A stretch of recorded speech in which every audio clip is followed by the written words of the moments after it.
welcome to the Division 3 weekly roundup for this week. We're joined by the coach of the Smosh West Lakes Football Club in Division 4 with Sean Glacks. How are you, Glacks? Very well, thanks, Luke. Good to be here.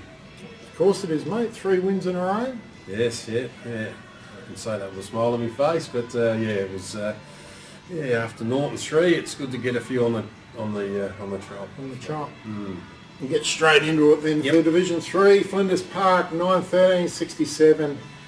Accounted for Pembroke, who were in it there for most of the day at 7-8-50. Flinders Park kicked away in the end, but Pembroke is struggling. Flinders Park mid-table there. Yeah, I think Kenners would probably just be happy to get a win. He's they've had a couple of losses there, so it's it's good for him and Flinders Park to bounce back. But by the looks of the results, they've had to work pretty hard to get that win too. So.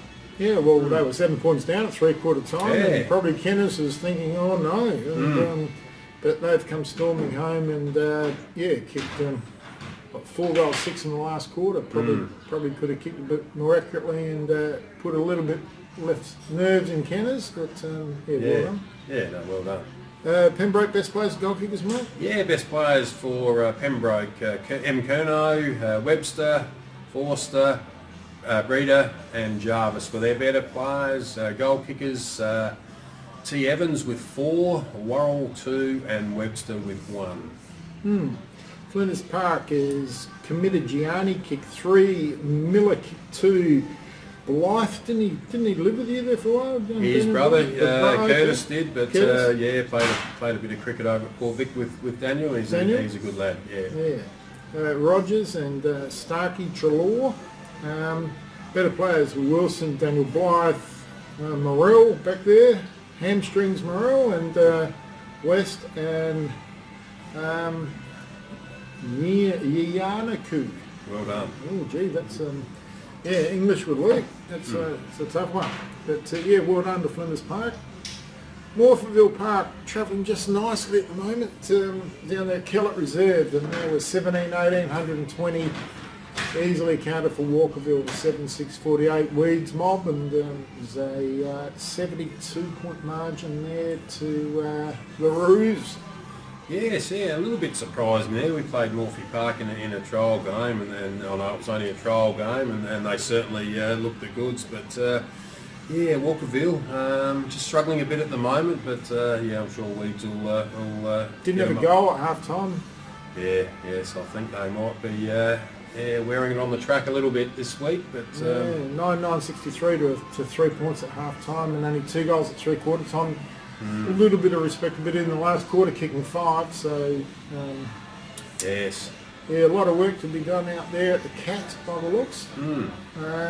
Morphettville Park, mate, better players than goal kickers. Yeah, Doak was their best player. Thompson, Lean, Barnett and Campbell were the better players for Morphettville Park. And goal kickers, Doak 6, Campbell 3, Barnett 2, Barry 2, Jenkins, Spicer, Howard and Trezise with 1 each. Yeah, they've been good since they've come into the league. Another side from the Southern League, and runners up to North Haven last year's Division 4 grand final, and they've come up to Division 3, and they're not world beaters, but they're certainly making definitely around the mark. Yeah, they're making a good fist of every game, and so they've been pretty good. For Walkerville, who are struggling, just a little bit. Goal kickers, Marner kicked 2. Papa Georges kicked 1, Walters, Hutchings, Manning and Burr, all the singles. Madden, he's been there a long time, was a better player. Kirshner, another one who's been there a while. Macras, Waldish and Henschke, so well done to the Roos, they're travelling on nicely.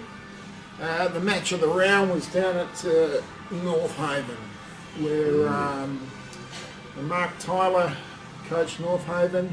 10-10-70, unfortunately for them, weren't good enough in the end. Westminster 11-11-77. So, well done to Westminster. Travelling well, the Dragons. Yes, I think they're undefeated so far this year, but it must have been a cracker of a game too. 7 points in it in the end, and but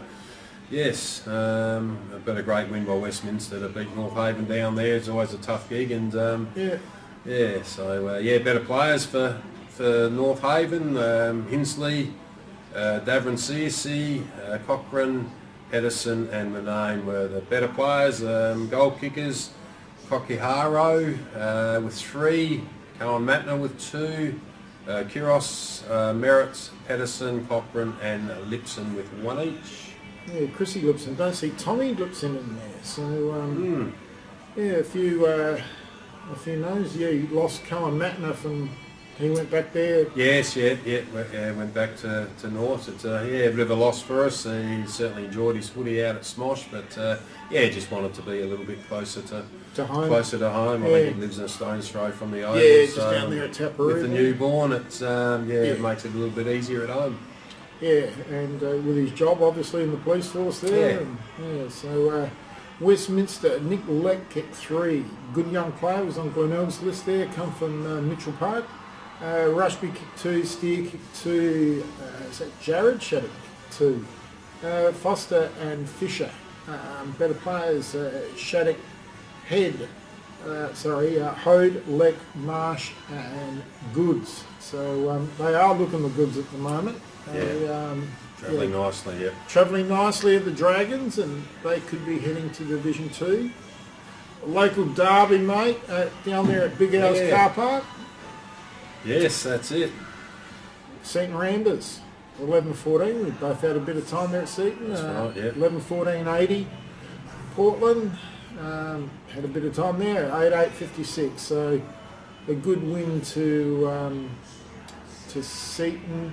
Yeah. Portland, ever since they smashed North Haven in that game where North Haven only kicked a goal with a minute to go, have not looked like winning. No, and I'm sure Tank would have got the boys at Portland up and about against one of his old clubs in Seaton Ramblers. Yeah. And, but yeah, Seaton, they just travel along nicely. So they all know each other, and Matty Webber got them, and Tank's got Portland. And yeah, that's right. But Seaton they just know how to win, and they often win ugly, and just looking at the scores, 11-14. But again, hard ground to win at too at Big Al's car park. It is, yeah. So well done to Seaton, and I think they're sitting somewhere up in the top 3, and second on Westminster, yeah. North Haven 3rd. Okay, yeah. Just for Seaton, Portland haven't put any results in this week, but Seaton, Tremaine kicked 3, Malira 2. Big Luke Walsh, Presley be celebrating their Walshy kicking a goal. Presley, Laudado, Harland, good forward for him, and Harris all with singles. Better players Tremaine, Toddy Gates, the ever reliable defender there, mate. Yeah, it's great to see Toddy back in the best players. His newborn was been a bit crook, and they've been in Melbourne while they've been having an operation. He's missed the last few weeks, but it's great to see Toddy back, and more importantly, it's great to see that the Bubs is doing well. Yeah, so most definitely. Send me regards out to you, Toddy. Yeah, Gator was second best. Laudado, Shane Harris, really good player, and Wild amongst the better players. So yeah, well done to Matty Webber and the boys down there on the boulevard. Side who's recruited quite well. Might come home with a bit of a rush. Scotch Colleges. I reckon they could be a big improvement in the back half of the year, mate. Yep. 15-10-100. They're at the white picket fence at Scotch College.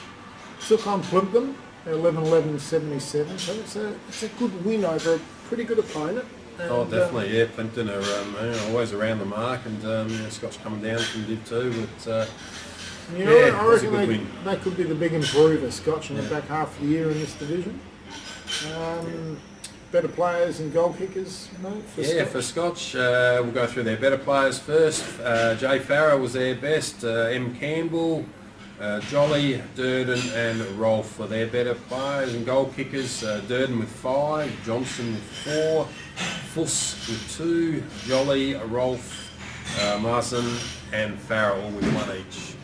Yeah, for Plympton, Schutz kicked 4, Deer 2, Holding 2, Elliott 2 and Castrappi a single. Scott, Ferraro, Pecoraro, Nelson and Taverner amongst their better players. So yeah, well done to Scotch Collegians out there at the white picket fence, and a good win. So yeah, 23-point margin. Yeah, I reckon they could be really good in the back half of the year. Still can't see anyone beating the top. I think the top 3 are set though. Yeah, it's certainly Westminster and Seaton and North Haven. Yeah, it's certainly they're coming off a couple of stellar years, North Haven, and they're certainly going to be around the mark. But we can't write off Plympton, only one game behind, and Flinders Park as well. We all know what Flinders Park are capable of. So it's good to see another pretty even comp. It's pretty hard to split in my eyes. Like Westminster and Seaton and North Haven, I think they'll all be there when the whips are cracking. Yeah. And I think probably Scotch might have the best upside to them in the back half of the season. I think they could finish 4th.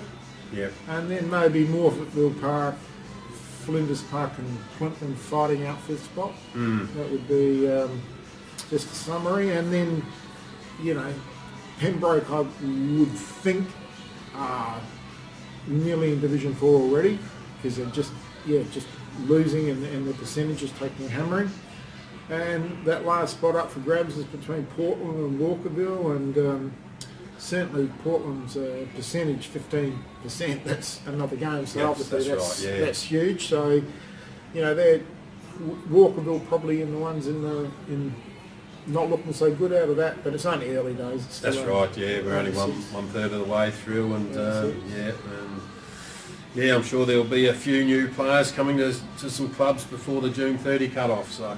Yeah, every club would have a look, see if they can get a dropping off league list and things like that. Big game this week, and this is a sides around the mark. Sides that contesting that 4th and 5th spot. Flinders Park hosts Scotch OC. Yeah, I think Scotch will get the job done. Flinders Park, they've had a couple of losses and had a good win on the weekend, but I think Scotch are gaining a lot of momentum, and they're going to go in full of confidence. So I think Scotch just. Yeah, so do I. I think, as I said, I think they'll be the big improvers. Plympton, they host North Haven. North Haven, coming off that 7-point loss. Plympton coming off a loss to Scotch College. How do you see that playing out? Again, another close game. Plympton always difficult to beat on their home ground. North Haven probably haven't played too often out there of recent years, but I think they're just travelling nicely, and again will get the job done, but only just. Yeah, I'm going with North Haven. I reckon they're a really good side and probably got the makings of a Div 2 side.